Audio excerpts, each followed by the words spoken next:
Welcome students, एक बार फिर से हम ऑनलाइन क्लासेस के साथ मिल रहे हैं। अभी तक के प्रीवियस लेक्चर्स के अंदर हम 12th क्लास ऑर्गेनिक कर रहे थे। अब सीबीएसई की गाइडलाइन भी आ चुकी है और उन्होंने यह बात स्पष्ट कर दी है कि सभी स्टूडेंट्स फ़िलहाल के लिए ऑनलाइन क्लासेस ही अटेंड करें।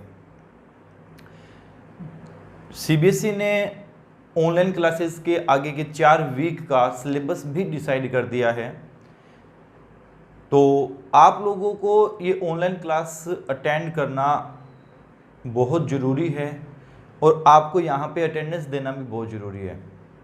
जब आपकी ये लाइव क्लास चल रही होगी उस वक्त आप लोगों को अपनी अटेंडेंस मार्क करनी है और जिससे आपकी अटेंडेंस सीबीएसई बोर्ड में भेजी जा सके।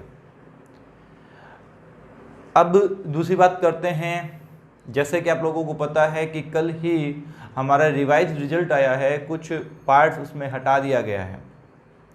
अब कुछ स्टूडेंट ये कहेंगे सर अगर ये पार्ट हटा दिया गया है तो ये आईआईटी और मेडिकल में जब हम एग्ज़ाम देंगे तब हमें ये पढ़ना है या नहीं पढ़ना है। तो बच्चों मैं आपको बता दूं कि जो पार्ट हटा है वो वाला पार्ट है जो आईआईटी और मेडिकल के पॉइंट ऑफ व्यू से इम्पोर्टेंट नहीं है। वहाँ से बहुत कम रेयर चांस में कभी कभार कोई क्वेश्चन पूछा जाता था, वही पार्ट सीबीएसई बोर्ड ने हटाया है। तो मेरे ख्याल से आपको लॉस नहीं होगा, आपको बिल्कुल भी घबराने की ज़रूरत नहीं है कि मेडिकल में या उसमें अपने आईआईटी के अंदर इसके क्वेश्चन पूछे जाएंगे या नहीं पूछे जाएंगे। और आगे की क्या गाइडलाइन आती है वो हम देखते हैं। तो उससे पहले हम इस चैप्टर को कंटिन्यू करते हैं। लास्ट लेक्चर पे हम aldehyde, ketone and carboxylic acid chapter start कर चुके थे, जिसके 2 लेक्चर हमारे यूट्यूब चैनल पे हैं। जिसमें से पहला हमने ये पढ़ लिया था कि एल्डिहाइड और कीटोन को ऐसी कौन सी प्रिपरेशंस हैं, ऐसे कौन से मेथड्स हैं जिनसे दोनों को एक साथ बनाया जा सकता है। तो ऐसे कुछ मेथड्स, ऐसे कुछ रिएक्शंस हम पढ़ चुके हैं। अब हम लोग आज के लेक्चर में पढ़ने वाले हैं प्रिपरेशन ऑफ एल्डिहाइड ओनली, ऐसी कुछ रिएक्शंस जिनसे एल्डिहाइड का ही प्रिपरेशन होता है। तो हम आज पढ़ने वाले हैं बच्चों प्रिपरेशन ऑफ एल्डिहाइड, ऐसे कुछ रिएक्शन जिनसे सिर्फ और सिर्फ एल्डिहाइड का प्रिपरेशन होते हैं। इससे प्रीवियस लेक्चर में हमने जो भी रिएक्शन पढ़ी थी उनसे सारे एल्डिहाइड और कीटोन दोनों बनते हैं, लेकिन आज के लेक्चर में हम सिर्फ और सिर्फ प्रिपरेशन ऑफ एल्डिहाइड पढ़ने वाले हैं, जिसमें पहली ही रिएक्शन है बहुत ही इंपॉर्टेंट रिएक्शन जिसका नाम है Rosenmund reduction. Very very important reaction Rosenmund reduction. ये रिएक्शन में होता क्या है, इस रिएक्शन में पार्शियल रिडक्शन होता है, partial reduction of acyl chloride या एसाइल हैलाइड बोल सकते हैं, acyl halide. Partial reduction of acyl halide to give aldehyde. तो बच्चों यहां से हमें एल्डिहाइड की प्रिपरेशन मिल जाएगी। कोई भी एसाइल हैलाइड, ध्यान से समझ लीजिएगा, मैंने एसाइल क्लोराइड लिया हुआ है। इस एसाइल क्लोराइड का हाइड्रोजनेशन करवाना है हाइड्रोजन की प्रेजेंस में, और यहाँ पे एक कैटलिस्ट लिया जाता है जिसका नाम होता है बच्चों लिंडलार कैटलिस्ट।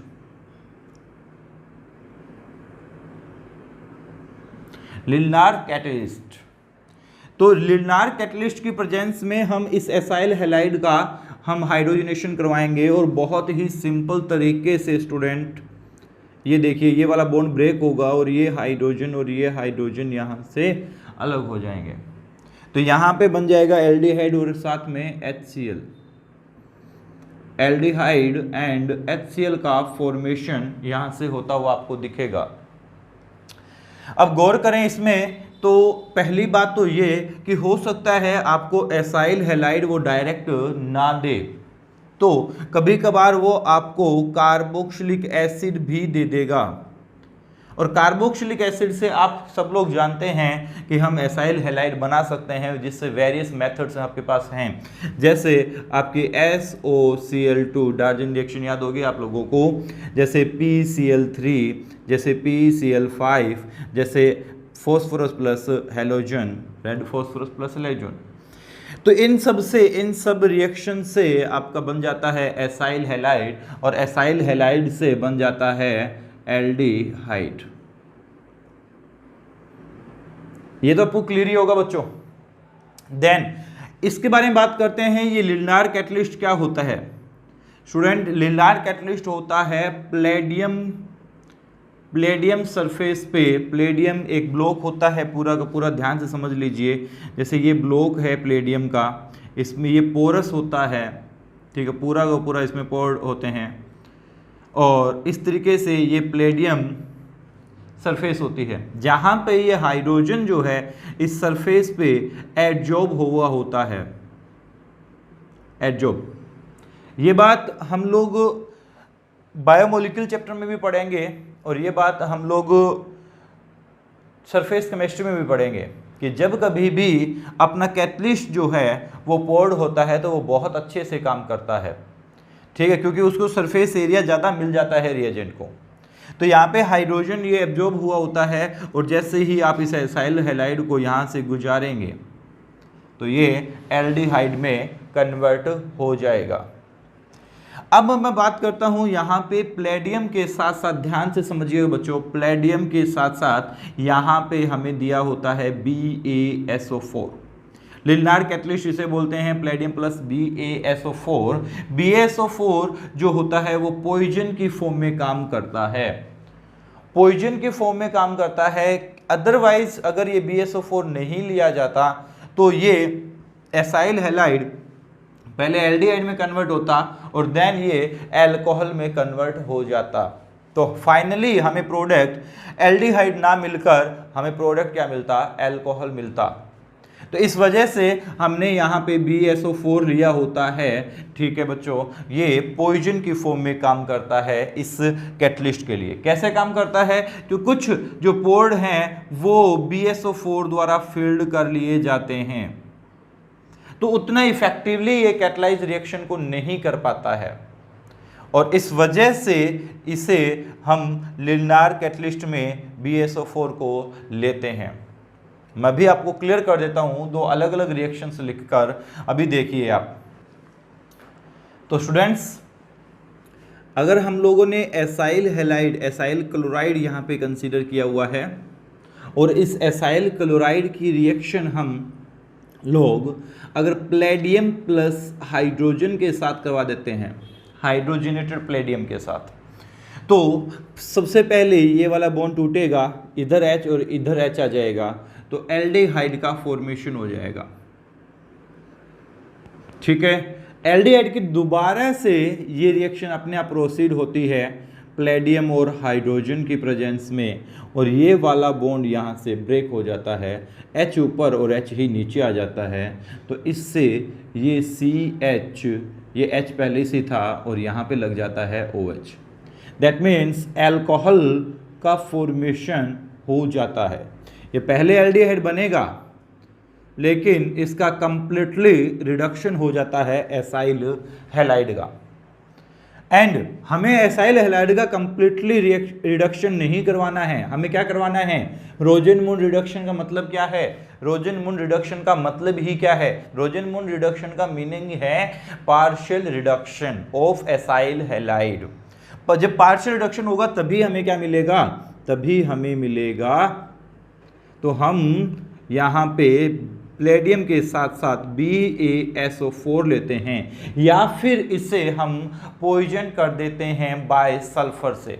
पॉइजन सल्फर इसमें मिला दिया जाता है। इसमें क्या मिला दिया जाता है? पॉइजन सल्फर इसमें मिला दिया जाता है बच्चों, जिससे ये पॉइजन हो जाता है। और जब हाइड्रोजन इसके साथ जाके जुड़ेगा तो सिर्फ हमें जो हमारा मेन प्रोडक्ट है जो हमें लेना था वो एल्डिहाइड का फॉर्मेशन हमें मिल जाएगा स्टूडेंट। ठीक है, चलिए ऐसे ही कुछ एग्जांपल देख लेते हैं। जैसे सपोज दैट एसाइल हैलाइड में हमने इस वाले एग्जांपल के बारे में बात कर रहे हैं, तो यहाँ पे हम H2 और प्लेडियम के साथ साथ क्या लेना है बच्चों? BaSO4, और हमें कहेंगे कि पॉइजन सल्फर भी इसमें है। ठीक है, तो यहाँ पे हमें मिल जाएगा, हमें यहाँ पे एसिटल्डिहाइड का फॉर्मेशन हो जाएगा बच्चों। ठीक है, इस तरीके से। और अगर हम लोगों ने यहाँ पे बेंजोइल हैलाइड ले रखा है, ये बेंजोइल हैलाइड, और हम इस रिएक्शन में हाइड्रोजन प्लस सेम कैटलिस्ट रखते हैं जैसा ऊपर वाला है वैसा ही, तो फिर हमें बेंजल्डिहाइड का फॉर्मेशन यहाँ से मिलेगा।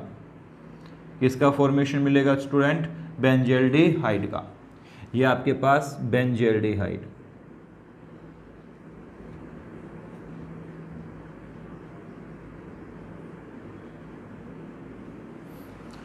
ठीक है, तो ये बेंजल्डिहाइड हमें मिल जाएगा बेंजोइल हैलाइड से, बेंजोइल क्लोराइड से।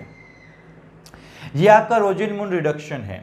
यहाँ एक बात और खास बात ध्यान रखना कि यहाँ कभी भी हम फॉर्मेल्डिहाइड का फॉर्मेशन नहीं करवा सकते हैं।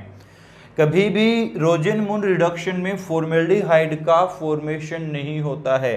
क्यों नहीं होता है? क्योंकि अगर हम फॉर्मेल्डिहाइड चाहते हैं, हम चाहते हैं कि हमें फॉर्मेल्डिहाइड मिले, तो हमें फॉर्मिल क्लोराइड लेना पड़ेगा। फॉर्मेल्डिहाइड बनाने के लिए हमें फॉर्मिल क्लोराइड का हाइड्रोजनेशन करवाना पड़ेगा प्लेडियम प्लस BaSO4 की प्रेजेंस में। जबकि आप सब लोग ये पहले से अच्छे तरीके से जानते हैं कि फॉर्मिल क्लोराइड जो होता है वो वेरी अनस्टेबल कंपाउंड होता है, वेरी अनस्टेबल कंपाउंड होता है ये। तो फिर हम ये वाली रिएक्शन प्रोसीड नहीं हो सकती और हमें फॉर्मेल्डिहाइड का फॉर्मेशन इस रोजिनमून रिडक्शन से नहीं मिल सकता। याद रखिएगा बच्चों आप लोग, ठीक है, रोजिनमून रिडक्शन से हमें फॉर्मेल्डिहाइड नहीं मिल सकता है। मैंने आपको सब बातें बता दी है। ठीक है, अगर आप इसमें पॉइजन PD लेते हैं, प्लेडियम लेते हैं, तब तो आपकी रिएक्शन एल्डिहाइड तक रुकेगी, और अगर पॉइजन नहीं लेते हैं तो आपकी रिएक्शन में अल्कोहल का फॉर्मेशन हो जाएगा।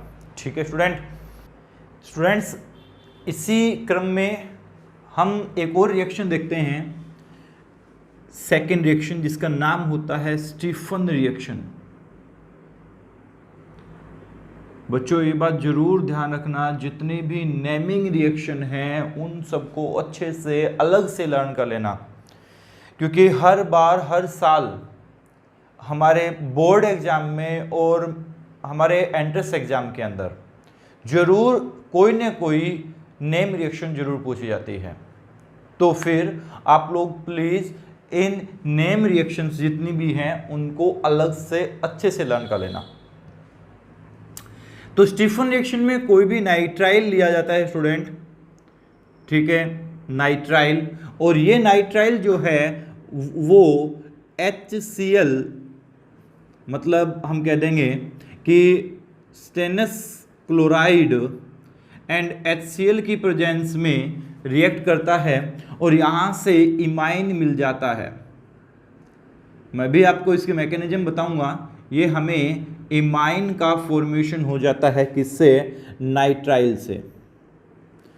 ठीक है, इमाइन का हाइड्रोलाइसिस करवा दिया जाता है स्टूडेंट। क्या करवा दिया जाता है? हाइड्रोलाइसिस। और जब इसका हाइड्रोलाइसिस करवा दिया जाता है तो हमें एल्डिहाइड का फॉर्मेशन एंड अमोनिया मिलता है। तो यहां से हमें मिल जाएगा एल्डिहाइड। सिंपल सी रिएक्शन है, बहुत ही सिंपल सी रिएक्शन। चलिए देखते हैं इस रिएक्शन की मैकेनिज्म क्या होने वाली है।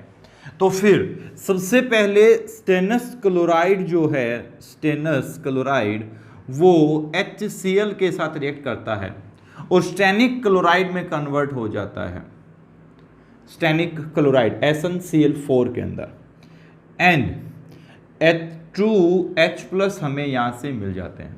अब आप लोग समझ पा रहे होंगे कि यहां पे स्टेनस था +2 ऑक्सीडेशन स्टेट थी, और जब ये स्टेनिक में कन्वर्ट हो गया +4 में कन्वर्ट हो गया तो इसने 2 इलेक्ट्रॉन लूज किए होंगे। Yes you know. देन इसके बाद क्या होता है स्टूडेंट, ध्यान से समझिएगा। ये नाइट्राइल जो आपका है, ये नाइट्राइल इलेक्ट्रॉन नेगेटिविटी के डिफरेंस की वजह से यहां पे बॉन्ड के इलेक्ट्रॉन आ जाते हैं, और अब जो 2 इलेक्ट्रॉन आपने निकाले हैं, वहां से जो 2 इलेक्ट्रॉन निकले हैं वो दोनों इलेक्ट्रॉन चले जाते हैं इस कार्बन पे। ध्यान से समझो पहले बात, पहले ये चीज समझो इसमें कि जैसे ही ये इलेक्ट्रॉन यहां पे आए, इस पे आएगा नेगेटिव चार्ज और इस पे आएगा पॉजिटिव चार्ज। पॉजिटिव मतलब कार्बोकेटाइन बना, और कार्बोकेटाइन के पास होते हैं 6 इलेक्ट्रॉन। 6 इलेक्ट्रॉन के पास 2 इलेक्ट्रॉन और चले जाएंगे, टोटल हो जाएंगे 8 इलेक्ट्रॉन। और जब 8 इलेक्ट्रॉन होते हैं तो उसका ऑक्टेट कंप्लीट होता है, वो कार्बोएनाइन होता है। दैट मीन्स यहां पे हमारे पास मिल जाएगा, ये डबल बॉन्ड रहेगा ट्रिपल बॉन्ड के बजाय, इस पे भी नेगेटिव चार्ज है और इस पे भी नेगेटिव साइन है। जैसे ही दोनों पे नेगेटिव नेगेटिव आया, यहां से निकलने वाले 2H+ जो थे वो दोनों के पास चले जाएंगे, एक इसके पास और एक इसके पास, और फॉर्मेशन हो जाएगा आपके इमाइन का। इसे बच्चों इमाइन बोलते हैं, इमाइन का फॉर्मेशन हो जाएगा। देन उसके बाद इसका हाइड्रोलाइसिस प्रोसेस, जब इसका हाइड्रोलाइसिस हो रहा है तो ये वाले बॉन्ड के इलेक्ट्रॉन यहां चले जाएंगे, तो H+ इसके पास और OH यहां पे, ठीक है। तो H+ नाइट्रोजन के पास जाएंगे और OH जाएंगे इस कार्बन के पास, इस फॉर्म में। समझ पा रहे हैं? देन उसके बाद ये वाले बॉन्ड के इलेक्ट्रॉन ये नाइट्रोजन अपनी ओर खींच लेगा, मोर इलेक्ट्रोनेगेटिव एलिमेंट है इसलिए ये H+ के बॉन्ड के इलेक्ट्रॉन आ जाएंगे यहाँ पे, और ये H+ यहाँ से निकलकर इस नेगेटिव चार्ज इस नाइट्रोजन पे अटैक कर देगा। इसके बाद आपके पास मिल जाएगा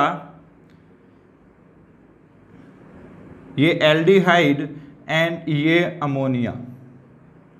तो ये इस रिएक्शन की मैकेनिज्म थी स्टूडेंट, ठीक है। ये हमारी स्टीफन रिएक्शन की मैकेनिज्म। हमारे नाइट्राइल से सबसे पहले इमाइन का फॉर्मेशन होता है और देन एल्डिहाइड का फॉर्मेशन होता है थ्रू हाइड्रोलाइसिस। हम पहले रिएक्शन स्टेनस क्लोराइड के साथ HCl लिया जाता है, और स्टेनस क्लोराइड के साथ HCl से हमें इमाइन का फॉर्मेशन मिलता है और देन हमें एल्डिहाइड का फॉर्मेशन मिलता है, ठीक है। तो ये एक रिएक्शन थी नाइट्राइल से एल्डिहाइड का फॉर्मेशन करवाना। एंड अब हम सेकेंड रिएक्शन पढ़ते हैं नाइट्राइल से एल्डिहाइड के फॉर्मेशन की, और वो पढ़ेंगे selectively reduction of nitrile. Selectively reduction, ये भी यहाँ पे रिडक्शन हुआ बच्चों, क्योंकि अटैक ऑफ हाइड्रोजन या फिर अटैच ऑफ हाइड्रोजन क्या होता है, आपका रिडक्शन ही होता है। तो ये भी रिडक्शन हुआ है, स्टीफन रिएक्शन बोल दो या स्टीफन रिडक्शन बोल दो, बात एक ही है। एंड फर्दर इसका एक बार और हम इसका रिडक्शन पढ़ेंगे, और वो पढ़ेंगे हम डाइबेल से। अभी मैं आपको इस बारे में सब कुछ बता देता हूं क्या होता है डाइबेल, ठीक है। तो हम एक बार और सिलेक्टिवली रिडक्शन पढ़ेंगे इस नाइट्राइल का। डाइबेल क्या करता है, डाइबेल सिर्फ इस ट्रिपल बॉन्ड को इफेक्ट करता है, बाकी के डबल बॉन्ड को नहीं इफेक्ट करता है। वो सिर्फ नाइट्राइल को कन्वर्ट करेगा एल्डिहाइड में, अगर बाकी कहीं डबल बॉन्ड है तो उसको इफेक्ट नहीं करेगा। डाइबेल, डाई आइसोब्यूटाइल एल्यूमिनियम हाइड्राइड। चलिए हम बात करते हैं डाई आइसोब्यूटाइल एल्यूमिनियम हाइड्राइड की बात करते हैं। तो इसमें नेक्स्ट रिडक्शन हम लोग पढ़ लेते हैं through DIBAL. Diisobutyl aluminium hydride, diisobutyl aluminium hydride, या इसको ऐसे भी लिखा जाता है एल्यूमिनियम हाइड्राइड डाई आइसोब्यूटाइल। ठीक है, इस तरीके से भी इसे लिख सकते हैं हम लोग। तो यहाँ पे समझिएगा, पहले इसके मैं आपको स्ट्रक्चर बता देता हूँ। ठीक है, इसकी स्ट्रक्चर अच्छे से समझ लीजिए। ये होता है डाई आइसोब्यूटाइल, ये आपका आइसोब्यूटाइल ऐसे होते हैं 2 मॉलिक्यूल एंड एल्यूमिनियम के साथ जुड़ा होता है और हाइड्रोजन यहाँ पे होता है। मेन जो इसकी जो मतलब इसका जो फंक्शन है वो है यहाँ पे हाइड्राइड होता है, हाइड्राइड की फॉर्म में होता है डाई आइसोब्यूटाइल एल्यूमिनियम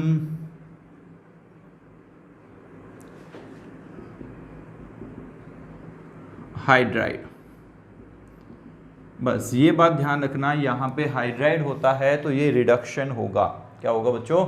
रिडक्शन होगा। तो डाई बेल जो है वो एसाइल हैलाइड का, एसिड हैलाइड का रिडक्शन करवा देता है, ये नाइट्राइल का रिडक्शन करवाता है। ठीक है, और ये जो है वो एस्टर का भी रिडक्शन करवाता है। इन तीनों की रिडक्शन से die bell,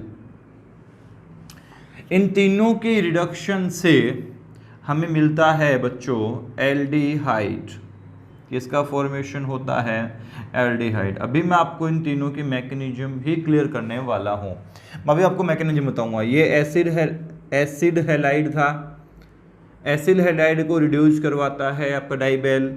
selectively reducing agent होता है, ये बात भी ध्यान रखना आप लोग अच्छे तरीके से। सिलेक्टिवली रिड्यूसिंग एजेंट होता है। सिलेक्टिवली रिड्यूसिंग एजेंट मतलब ये सिर्फ इस ट्रिपल बॉन्ड को इफेक्ट करेगा तो सिर्फ इसी को इफेक्ट करेगा, बाकी अगर कहीं डबल बॉन्ड या ट्रिपल बॉन्ड है तो उसको इफेक्ट नहीं करने वाला है।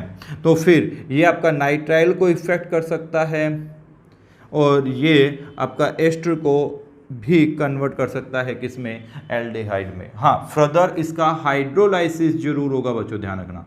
इन तीनों में एक बार हाइड्रोलाइसिस जरूर होगा। ठीक है स्टूडेंट, तो चलिए मैं आप लोगों को इसकी मैकेनिज्म क्लियर कर देता हूं कि इसकी क्या मैकेनिज्म रहने वाली है। ठीक है, तो चलते हैं मैकेनिज्म पे। मैं पहले ये वाली रिएक्शन की मैकेनिज्म आपको बताने वाला हूं।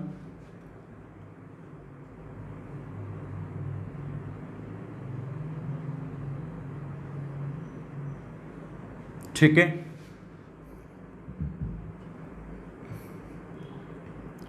तो सबसे पहले समझ लीजिए इस बात को कि हमारे एल्यूमिनियम के पास यहाँ पे एक एल्किल ग्रुप है, दूसरा एल्किल ग्रुप है। मैं एल्किल ग्रुप बना के बता रहा हूँ आप लोगों को, समझ में आ रही होगी है ना। मैंने पूरा ग्रुप नहीं बनाया है, मैं सिर्फ एल्किल ग्रुप, और ये हाइड्राइड है। तो इसके पास वैकेंट ऑर्बिटल भी है 2। यस यू नो, एल्यूमिनियम के पास वैकेंट ऑर्बिटल है, तो ये अपने लोन पेयर जो हैं वो इस वैकेंट ऑर्बिटल में ट्रांसफर कर देगा। तो इससे हमारे पास क्या बन जाता है, जरा गौर से देखिएगा। इस एल्यूमिनियम के साथ इसने बॉन्ड बना लिया, ये हाइड्रोजन पहले से था, ये R था, ये R था। अब इस पे पॉजिटिव चार्ज आ जाएगा और इस पे क्या आ जाएगा आपका? नेगेटिव चार्ज आ जाएगा, क्योंकि बॉन्ड के इलेक्ट्रॉन इसको दिए हैं तो इस पे जाहिर सी बात है नाइट्रोजन ने बॉन्ड के इलेक्ट्रॉन दिए हैं तो अपने यहाँ पे पॉजिटिव आएगा और एल्यूमिनियम पे क्या आएगा? नेगेटिव चार्ज आएगा। एंड देन उसके बाद आप लोग जानते हैं कि नाइट्रोजन मोर इलेक्ट्रोनेगेटिव एलिमेंट है, नाइट्रोजन को कभी भी बर्दाश्त नहीं होता पॉजिटिव। तो फिर नाइट्रोजन क्या करेगा? बॉन्ड के इलेक्ट्रॉन को यहां से अपने ऊपर खींच लेगा। बॉन्ड के इलेक्ट्रॉन जैसे ही खींचेगा वैसे ही ये वाला जो हाइड्राइड है वो हाइड्राइड इसके ऊपर अटैक कर जाएगा। ठीक है, H माइनस की फॉर्म में, क्योंकि यहाँ पे पॉजिटिव आएगा और वो H माइनस की फॉर्म में यहाँ पे आके अटैक कर गया। तो यहाँ आपके पास बन जाएगा स्टूडेंट, ये H यहाँ पे लग गया, डबल बॉन्ड N। ठीक है, एंड ये एल्यूमिनियम ऐसे ही इसके साथ जुड़ा रहेगा। ये देखिए इस तरीके से। अब एल्यूमिनियम का नेगेटिव साइन हट जाएगा। एल्यूमिनियम का नेगेटिव साइन किसको दे दिया उसने हाइड्राइड को दे दिया, H- को दे दिया, और H- वहां से जाकर अटैक कर गया किस पर का, इस पे कार्बन पे। देन उसके बाद इसका होता है हाइड्रोलाइसिस। ये फर्दर नॉट रिएक्टिव कंपाउंड होता है, ये आगे रिएक्टिव नहीं होता है, और देन इसका होगा हाइड्रोलाइसिस। बहुत ही सिंपल सी कहानी है, देखना, क्योंकि अभी भी इसके पास वैकेंट ऑर्बिटल है, और ये अपने लोन पेयर जो हैं वो जाके इसको दे देगा, लोन पेयर इसको दे देगा, तो ये वाले जो बॉन्ड के इलेक्ट्रॉन हैं, ध्यान से समझिएगा, यहाँ पे O चला जाएगा और यहाँ पे क्या चला जाएगा, H चला जाएगा, और ये बॉन्ड यहाँ से टूट जाएंगे, और बॉन्ड टूट जाएंगे तो यहाँ पे फॉर्मेशन हो जाएगा एमीन का। ये देखिएगा एमीन का फॉर्मेशन यहाँ हो गया है, एंड एमीन के साथ साथ यहाँ पे आपको क्या मिला है, एल्यूमिनियम OH और R2।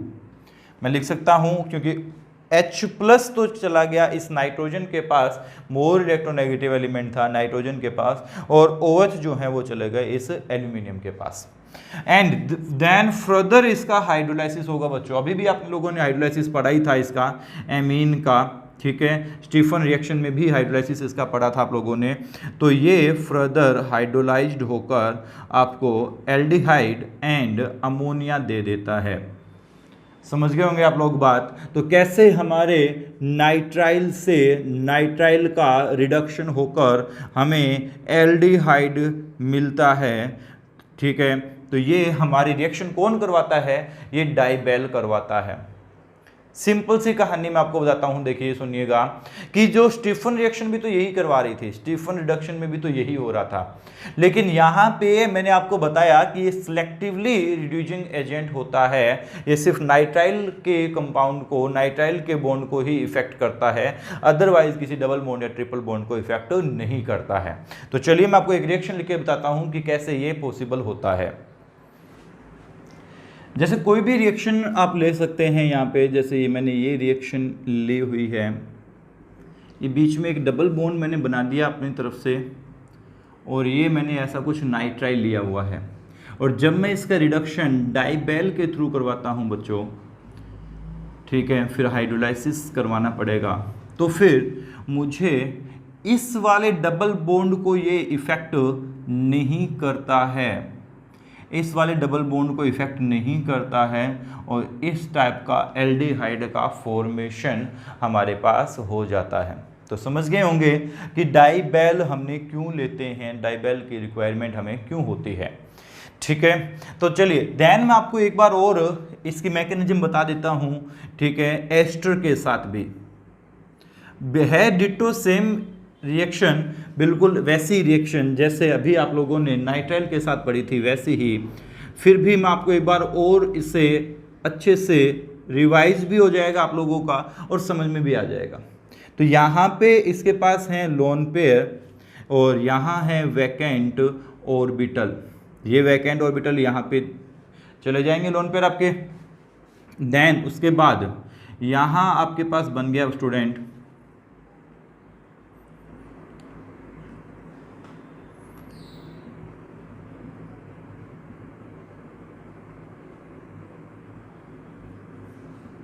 ये देखिए, तो इस पे आएगा नेगेटिव और इस पे आएगा पॉजिटिव।